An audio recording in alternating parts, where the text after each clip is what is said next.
Hello everyone, hope all of you are safe and healthy. Welcome to IAS Baba's Rapid Revision Series for Prelims 2021. This is session 69 and day 95, and the topic we have is International Financial Institutions and Important Financial Incidents in India.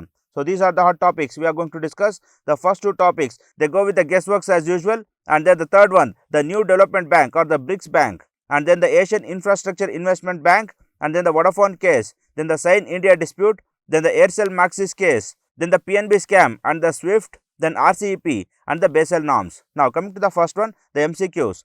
With reference to the history of India, consider the following statement. Friends, history questions are difficult to take the guess, but they are not impossible. So fortune favors the brave, you have to try at least. Now coming to first one, Aurang, in charge of treasury of the state. Then Baniyan, Indian agent of the East India Company. Then Mirasidar, designated revenue payer to the state. Friends, this Aurang, it is being given in the NCERT itself, and Aurang means it is the term for a warehouse, or Aurang can be a warehouse keeper, he cannot be a treasurer.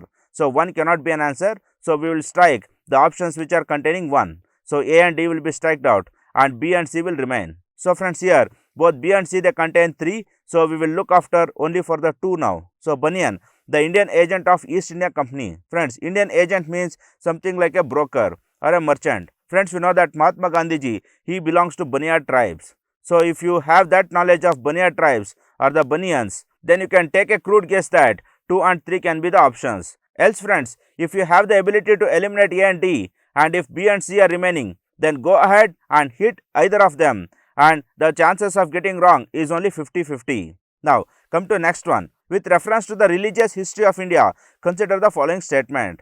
The Stavirawadins belong to Mahayana Buddhism. Then Lokottaravadin sect was an offshoot of Mahasangika sect of Buddhism. Then deification of Buddha by Mahasangikas fostered the Mahayana Buddhism. Friends, this Lokottaravadin and Mahasangika, they are not present in NCERTs and they are also not present in AL Basham also.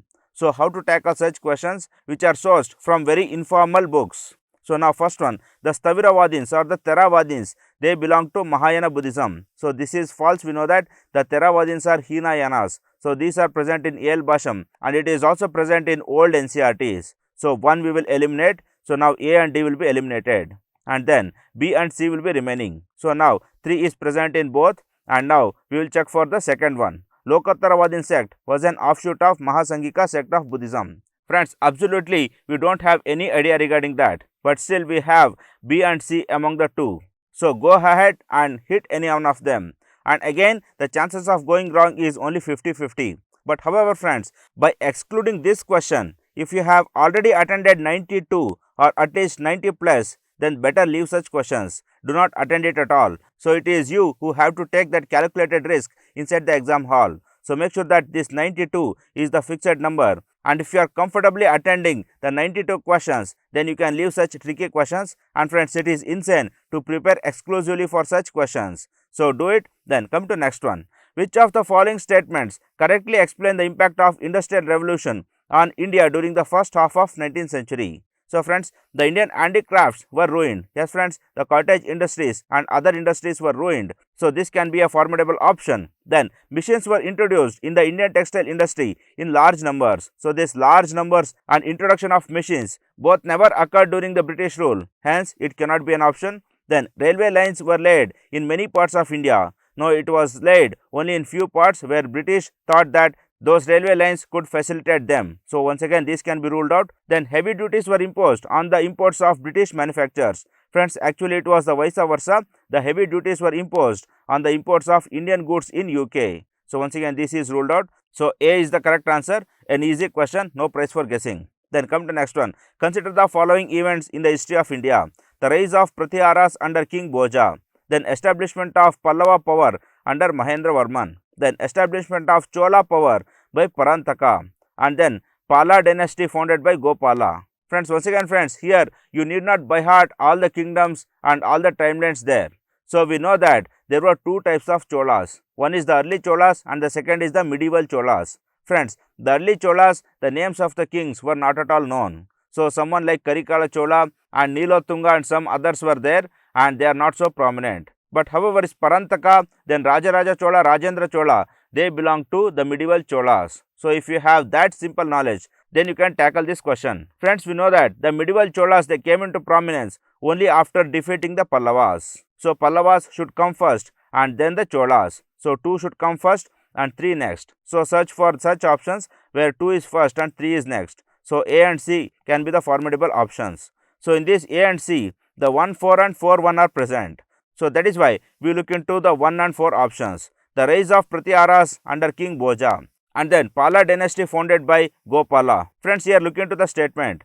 Gopala, he is the founder of Pala dynasty, and the statement also asks about the founding of Pala dynasty. But however, we know that Bhoja is not the founder of Pratyaras. So King Bhoja is one of the prominent kings. He is not the founder. But however, we know that both Palas, Pratyaras and Rashtrakutas, they were contemporaries. They were established and found concurrently. So in that context, we can take a crude guess. The founder of Pratyaras, that is Nagabhatta or someone else, they might have come in contemporary with Gopala. But however, this Bhoja or Mihir Bhoja, he will come later after this Nagabhatta and Palas. So now 4 should come first and 1 should come the next. So if you manage to guess that one, then C can be the option. So C will be the answer. Friends, that is how you have to give work to the brain. So just by seeing any strict question, if you skip, then you are unfit to clear prelims. So it is always the fortune favors the brave and God helps the glorious. So remember that the risk takers will always be rewarded one or the other day.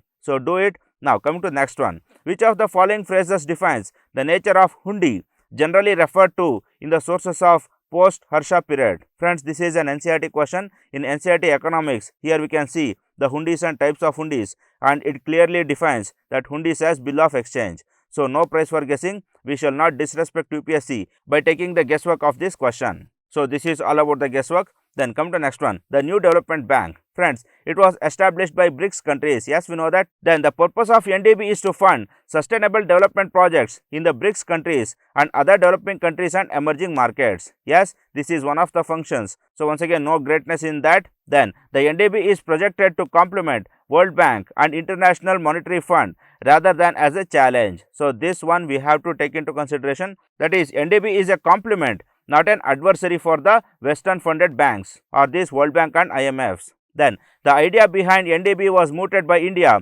at the 4th BRICS Summit in New Delhi in 2012. So this fact, it is of great importance because India plays a prominent role in that. Then the formation treaty was signed in 2014 in the 6th BRICS Summit in Fortaleza. So this Fortaleza declaration is one of the main documents of this BRICS Bank, and this Fortaleza declaration and this 2012 summit we will remember. That is the 4th and the 6th BRICS summits. Then in 2018, the New Development Bank achieved observer status at the United Nations General Assembly. So now the New Development Bank is an observer in the UNGA. So this fact is also worth remembering. Then it is headquartered in Shanghai, China. Then there are regional offices in all other member countries except in India. Friends, it is headquartered in China. This is worth remembering, and it doesn't have a regional office in India. This is also worth remembering. Then come to more facts. The New Development Bank's governance. The NDB is governed by the Board of Governors. Yes, just like any other banks, it is also governed by the Board of Governors. Then the board comprises the finance ministers of BRICS nations. So all the finance ministers of Brazil, Russia, India, China and South Africa, they form the members of the board. Then the voting power is based on each member's shareholding in the NDB. So more the shareholding, more will be the value of the vote. Then currently all members have equal voting rights. Yes friends, even though the vote share, it depends on the shareholding, but however, to avoid the legal and political issues, so it was decided that let all the members get equal voting rights. So currently all members have equal voting rights. So this fact is also worth remembering, and it is bit trickier also. Then membership of the bank is open to all members of the UN, but the share of the BRICS nations can never be less than 55% of voting power. So it is open to all, not only for the BRICS nations, but however, the ownership is held by the BRICS nations with this 55% of voting power. Then the president of NDB is elected from among the member countries. So among BRICS nations, the president is elected, and then there are 4 vice presidents who are from remaining members. So if one country is electing the president, then other 4 they will elect the vice presidents. Then the first president of NDB was India's KV Kamath. So the first president came from India, then the second and the current president is from Brazil. So this first president from India is also worth remembering. Then India is the chair of the BRICS grouping for 2021. So currently India is the chair for this grouping, and it can have a greater influence on the New Development Bank also. So this is all about the New Development Bank. Then come to next one, the Asian Infrastructure Investment Bank. Friends, the AIIB started operations in 2016 by the terms of AIIB Articles of Agreement. So in 2016 it started, and then it is a development bank with a mission to improve the economic and social outcomes in Asia. So once again, it also provides funds, grants, assistance, etc. Then it focuses on investment in sustainable infrastructure and development projects. So but obvious, just like any other banks like the World Bank, IMF, then the NDB, even the AIIB also funds for the infrastructure and developmental works. Then governance of the Asian Infrastructure Investment Bank. The membership of the bank is open to all members of Asian Development Bank or the World Bank. So any member of Asian Development Bank or the World Bank can become the member of AIIB. Then AIIB membership is divided into regional and non-regional members. So this differentiation of regional and non-regional members are being made for protecting the Asian preference in this bank. Then the bank also allows the non-sovereign entities to apply for membership provided their home countries are the members. So if the home countries are members, even the corporates, they can also apply for the membership of this AIIB. Then the board of governors of the bank consists of a governor and an alternate governor of each member country. So every country has to anoint a governor and an alternate governor to this board of governors of the bank. Then these governors and alternate governors can further hand over the powers and responsibilities to the board of directors. So this board of directors, these are the people who look into day-to-day administration of the bank, and they can hand over all the functions and powers to this board of directors. So now the board of governors and board of directors is two different entity here. Then come to more facts. The finances of AIIB. The initial capital of AIIB is $100 billion. Then the largest contributor to AIIB is China, and the second highest shareholder is India. So friends, this fact is worth remembering. The China is the highest contributor and India is the second largest contributor. Then AIIB and India. India holds 7.6% of shares in the bank. So though it is a second largest shareholder, it is only having 7.6%. Then India is the largest beneficiary of AIIB financing for the infrastructure projects. So as far as the beneficiary is concerned, India has availed the maximum amount of loans from AIIB. Then the projects in India span a range of sectors such as energy, water, transport, etc., including the Bangalore Metro Rail. Friends, the Bangalore Metro Rail, it was being constructed with the loan from the AIIB, so that is also worth remembering. Then the bank has also given approval for $500 million for a COVID-19 emergency response fund and health systems preparedness project. So as far as COVID-19 is concerned, even the AIIB has also provided considerable amount of funds. Now coming to the comparison between AIIB and the New Development Bank, the members of New Development Bank are 5 members of BRICS, but however the members of AIIB are 103 members. So a huge membership. Then come to next, the headquarters. The New Development Bank has its headquarters in Shanghai, but however the AIIB has the headquarters at Beijing. So this Shanghai and Beijing is worth remembering. Then it was formed in 2014, but AIIB was formed long back in 2006 itself. Then each member has one vote and votes are based on the members' shareholding. Then in AIIB, votes are based on the size of each member country's economy or GDP in PPT terms. So this is based on the shareholding and this is based on the size of the GDP. So but obvious friends, India holds the second largest GDP at least in Asia. So that is why India holds second largest shareholding in AIIB. Then membership is open to all UN members. Then membership is open to all members of Asian Development Bank and World Bank. So here the membership is restricted for ADB and WB.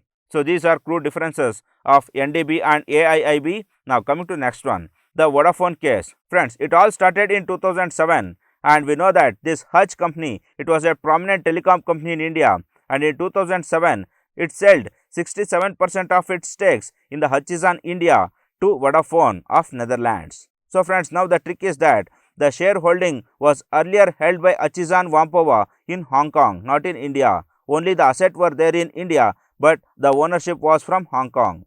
And now this asset, it got transferred from Hong Kong to Netherlands. So now what this Hutchison and Vodafone they feel is that India has nothing to do with that because we are the owners and we are transferring it. But the government of India says that whatever you are transferring, it belongs to the asset based in India. So that is why you are amenable to pay some tax, and Vodafone has to pay the capital gains tax here, and Vodafone should have deducted the withholding tax before transferring the money to the artisan.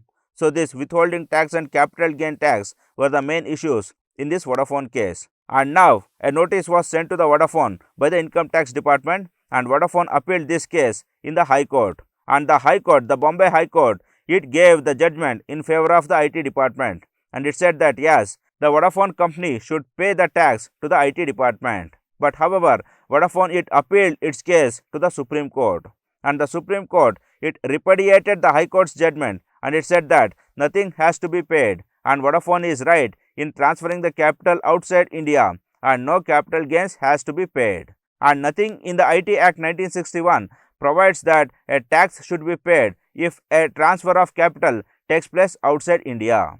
But however, the government of India then came up with the amendment, and it said that in case of any transfer of asset in any part of the world, and if that asset is based in India, then you are amenable for the capital gains tax and you have to pay the tax. So this amendment was brought in to the IT Act 1961, and this was given the retrospective effect. So now, even though the amendment was brought in 2012, so the 2007 incident was under this jurisdiction, and now as per the new IT Amendment Act, Vodafone has to pay the tax to the Indian government. But however, Vodafone took the case to the Permanent Court of Arbitration, and the Permanent Court of Arbitration said that this taxation case is against the bilateral investment treaty that was signed between Netherlands and India. And the bilateral investment treaty states that both the nations should treat the capital of each companies that are investing bilaterally as their own assets. So now, whether it is an asset in Vodafone in Netherlands or whether it is an asset in India,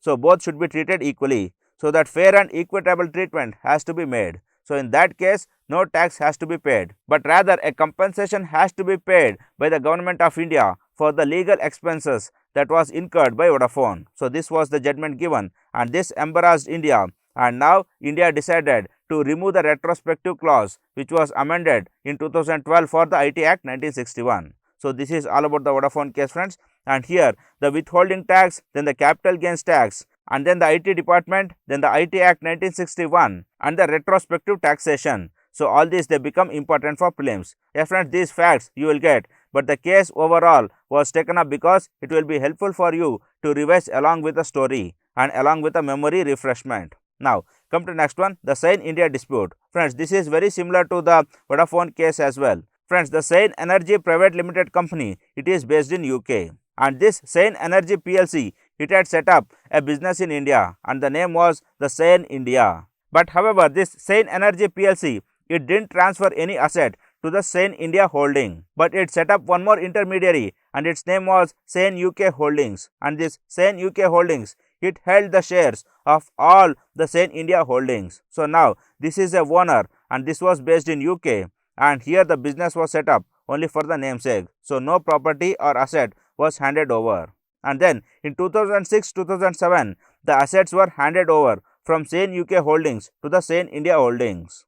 And now once again, the Indian tax department was looking at it, and once the asset was transferred, it sent a notice to the Sain UK Holdings and also for Sain India. And then in 2012, significant shares of this Sain India was sold to Vedanta Groups. And now taking it as a right time, the Indian IT department, they stayed this transfer, and they sent notice saying that no transfer and no sale should be taken up between Sain India and the Vedanta Group. So now this Sain India, it approached the Income Tax Appellate Tribunal. But however, by that time friends, the IT Act 1961 was already amended. So as per this retrospective taxation clause, once again even Sain India was amenable to pay the tax. But however, Sain India didn't budge, and it approached the Permanent Court of Arbitration once again. So this was the second time the case was taken to Permanent Court of Arbitration, and this Permanent Court of Arbitration, it upheld Sain India's case, and it said that there was nothing for Sain India to pay the tax to the government, but in turn the government of India should pay hefty compensation for Sain India. But however, the government of India didn't pay anything, and now the PCA has ordered the Sain Energy Plus to occupy the government of India's assets in Paris, and thereby offset the money that Indian government has to pay for the Sain India as the part of compensation. Then friends, coming to the prelims perspective, the Permanent Court of Arbitration of Hague and then the bilateral investment treaty between India and UK will become important. So this is all about the Sain India dispute, and here are some of the facts which you can go through. Then come to next one, Aircel Maxis case. Friends, this is also one of the disputes that shook India, and we will discuss that. Friends, in 2006-7, the same year when all these things happened, the Maxis company, which is based in Malaysia, it took over 74% of shareholding in the Aircel company, which was based in India. So 74 means majority of the shareholding, basically a significant takeover of complete ownership. But friends, the problem was that this Aircel India, it was not willing to sell this 75% of the stake, and hence this Maxis, it has to pressurize Aircel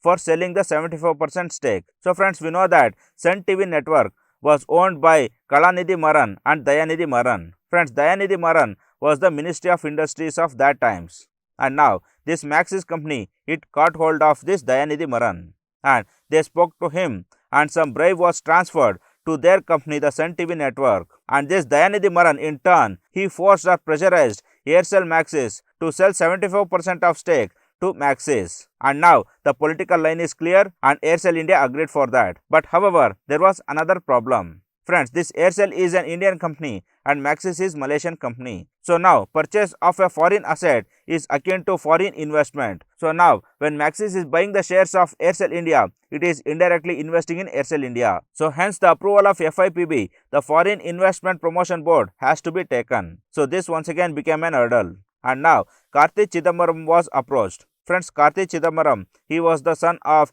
Chidambaram, the then finance minister. And then Karti Chidambaram was promised 5% of shares in this Aircel company, and he in turn agreed to get the FIPB approval. So now the two bribes, that is investment in the Sun TV network for Dayanidhi Maran and then the 5% shareholding for Karti Chidambaram. So these two issues, it haunted Aircel India, and being intolerant of all these things, the owner of Aircel India, he filed a case in CBI, and now CBI and Enforcement Directorate, they are handling this case. Yes, friends, now as the prelims perspective, the CBI, then Foreign Investment Promotional Board, and then money laundering, so all these things will become important. And here is a brief story of all these things. You can read it whenever you are free. And this is all about the Aircel Maxis case. Then come to next one, the SWIFT or the PNB case. Friends, the SWIFT is the Society for Worldwide Interbank Financial Telecommunication. Friends, basically this is a communication network.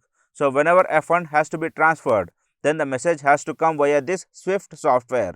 Only then the fund will be transferred. And friends, as far as India is concerned, this SWIFT has been abused and misused many times. And Reserve Bank of India has been warning the lenders on the possible misuse of SWIFT, and it has fined 36 banks for negligence also.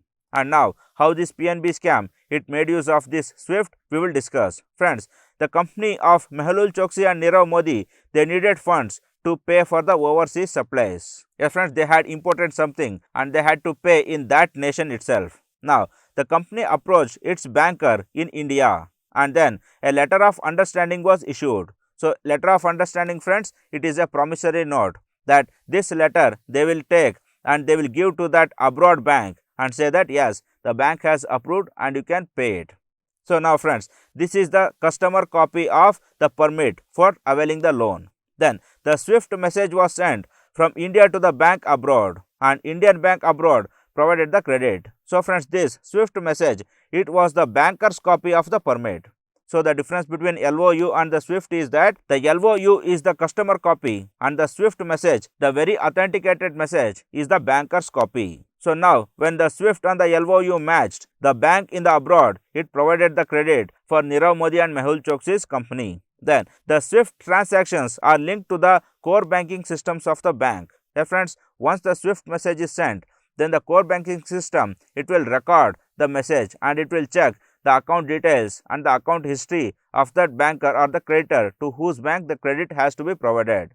And if he is a fraudulent, then it will be immediately withheld. But however, the scamsters, they delinked the SWIFT from the CBS. So now the SWIFT message, it failed to detect the bank history and the bank statements of Nirav Modi and Mehul Choksi's companies. So this delinking of core banking system of the bank, where they took the LOU and the SWIFT, was the major scam under which they are being charged now. Then the funds were provided without being recorded in the bank's core banking system. So even though they have taken some 11,000 crores, so nothing have been recorded, and there is no collateral also, and there is no guarantee that they will pay back. So after this, the Punjab National Bank, it went into a huge loss, and this was one of the infamous financial scams in Indian history. So this is all about the SWIFT and letter of understanding. And friends, in this context, in the prelims perspective, the SWIFT, then letter of understanding, then core banking system, all these things will become important. So here is a brief story. You can read it whenever you are free. Then come to next one, RCEP. Friends, recently the Regional Comprehensive Economic Partnership was signed into existence, but India decided to stay out of the deal. So what were the reasons? And in prelims perspective, what has to be studied? We will discuss here. Now the reasons for India's withdrawal. India has a bilateral trade deficit with most of the member countries of RCEP. Yeah, friends, India is importing more and more from almost all the members of RCEP. And now if the trade barrier is removed, then it will only worsen the trade deficit. It will never recover. So that was the apprehension of India, and the RCEP members, they never took this India's concern into consideration. So that is why India stayed out. Then after signing RCEP, cheaper products from China would have flooded into the Indian markets. So this was the other apprehension, and we also know, friends, that trade deficit between India and China is very worst, and it is very much in favor of China. And then RCEP is China led or is intended to expand China's influence in Asia. Here friends, not only economic reasons but also the geopolitical reasons, it prompted India to stay out. Then non-acceptance of the auto trigger mechanism. So friends, RCEP, it didn't accept the auto trigger mechanism which was put forth by India. So what is this auto trigger mechanism, friends? It is that the opportunity or the power to raise the tariffs on the products in instances where the imports cross a certain threshold. So whenever the imports cross a certain threshold, then Government of India will get certain power to impose customs duty suddenly. And this power was asked by India in RCEP as a condition to sign the deal. But however, the RCEP members, they didn't agree to this auto trigger mechanism. Then protection of domestic industries, mainly the dairy and steel sector, they were facing the risk of being flooded by the goods from the RCEP nations, and that is why to protect those industries, India stayed out. Then lack of consensus on rules of origin. Friends, we will discuss this rules of origin. Friends, consider a toy which is manufactured in Cambodia, and now this toy has to be exported from Cambodia to India. So now when this toy is exported from Cambodia to India, so all those rules that govern between the import and exports between India and Cambodia will apply for this toy. Now consider another case. So this toy, it will be dumped to China, and then China will dump this toy to India. So now which rules has to be applied? Whether India-China bilateral treaty has to be applied or India-Cambodia bilateral treaty has to be applied. So in that point of time, the rules of origin comes into picture. So where the product has originated, so that country's bilateral treaty has to be applicable. And India wanted these rules to be implemented strictly. But however, RCEP was more favoring towards the free trade, and this rules of origin was not taken seriously. And this was a great apprehension for India that several nations, they can redirect their trades from the tax havens and from those nations where India has signed the free trade agreement, and they can dump the goods into India. So for all these apprehensions, India stayed out of RCEP, and here the auto trigger mechanism, then rules of origin and trade deficits, all these things will become important, and the members of RCEP and the members of RCEP plus shall also be revised here. So this is a brief account on RCEP. Then come to next one, the Basel norms. Friends, Basel norms, we know that these are the international banking regulations issued by Basel Committee on Banking Supervision.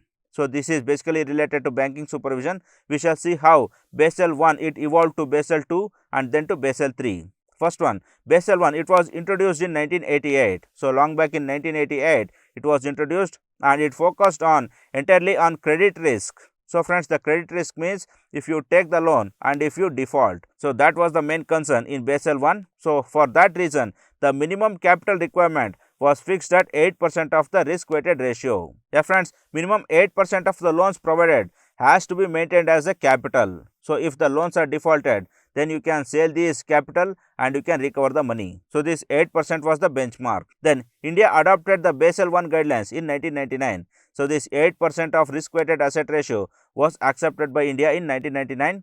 Then come to next, Basel 2. In 2004, Basel 2 guidelines were published by this Basel Committee for Banking Standards. Then in this, the capital adequacy ratio of 8% was retained. So this was retained, and then the supervisory review. So friends, more and more supervision was suggested by the Basel Committee over the credit, market and operational risks of banking. So now not only credit risks as discussed in the Basel 1, but also the market and operational risks were supervised. So now if there is any market down, and then warning and caution will be taken up. And if there are operational risks, that is the functioning of the banking system will also be supervised again and again. Then market discipline. Under this, the banks need to mandatorily disclose their capital adequacy ratio, then risk exposure, etc. to the central bank. So these disclosure norms were also being stipulated. Then Basel II norms in India and overseas are yet to be fully implemented, though India follows these norms. So this is partially implemented. So here the supervision and then the disclosure norms are additional to the Basel 1. And then came the Basel 3 norms, and Basel 3 is more stringent than the other two. We will see how. First one, the capital adequacy ratio. Friends, overall 12.5% of capital adequacy ratio has to be maintained now as per the Basel 3 norms. So this is much more than the 8% which was fixed in Basel 1 and Basel 2 norms. Then how this 12.5% is divided? First one, the common equity tier 1 must be at least 4.5% of the risk weighted asset ratio. Yeah, friends, this common equity tier 1 capital, that is the tier 1 equity shares. So those shares which are running in profits and which can be redeemed at any time. So these shares, they should form the 4.5% of the total risks or the total money lent by the banks. Then the tier 1 capital must be at least 6%. So this tier 1 equity should be 4.5, but overall tier 1, that is along with the equity plus debt instruments. So amongst this overall asset, the minimum capital should be 6%. So with the equity it is 4.5, with equity plus debt it should be 6%. Then total minimum capital adequacy ratio for both the tiers shall be 10.5%. Yeah friends, this 6 plus 4.5, it will be 10.5%. Then in addition to this 10.5%, the banks have to maintain a capital conservation buffer of 2.5%. So friends, this is over and above the bare minimum, that is over and above 10.5%. Here the meaning is that whenever there are good times for the bank and whenever the bank is running with very good business, then it should go over and above and it should maintain the 2.5% more capital adequacy. So totally 12.5% on an average has to be maintained as a capital adequacy ratio. Then come to next, counter cyclical buffer. So this has to be maintained for 0 to 2.5%. Friends, counter cyclical buffer means whenever the business is running low and whenever there is market disturbances, so at that point of time the central bank will press the red button. So at that point of time, over and above this 12.5%, 0 to 2.5% of counter cyclical buffer will be announced. So now during the times of bad businesses, along with this 12.5, 0 to 2.5% of counter cyclical buffer has to be maintained. So it might be 1, 1.5, 2, that should be fixed by the central bank. Then the leverage ratio, this leverage rate has to be at least 3%.